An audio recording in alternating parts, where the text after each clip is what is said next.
Dans cet épisode, je vous explique les conséquences d'un gel hâtif sur le maïs en silage et quelques points à considérer avant de le récolter.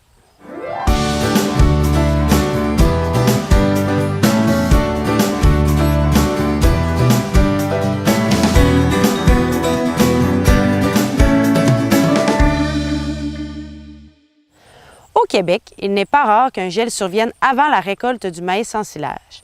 C'est malheureusement une situation qui arrive assez fréquemment et qui suscite toujours plusieurs questions. Entre autres, quel est l'impact d'un gel hâtif sur le maïs en silage?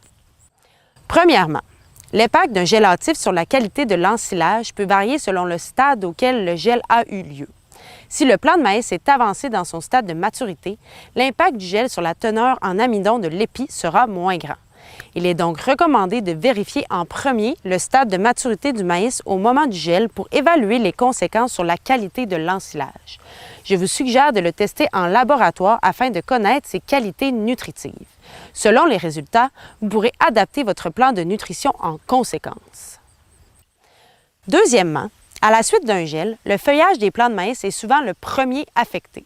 Effectivement, nous constatons souvent un dessèchement des feuilles, ce qui mène ensuite à la mort du plant.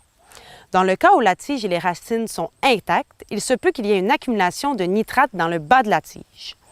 Cette situation peut amener une augmentation des risques de toxicité causés par le nitrate et des gaz dans le silo.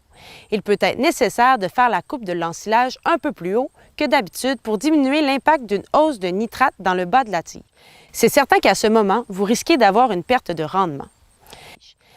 Troisièmement, la teneur en eau de l'ensilage est un élément primordial à la réussite d'un ensilage de maïs de qualité.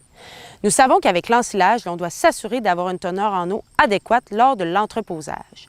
Celle-ci peut varier entre 55 à 70 % dépendant la méthode d'entreposage.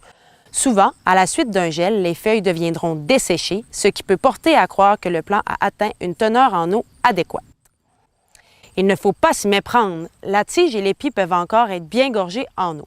Il est donc recommandé de faire un test avec un échantillon d'ensilage afin de voir si l'ensilage est prêt ou qu'il est préférable d'attendre que celui-ci sèche encore au champ.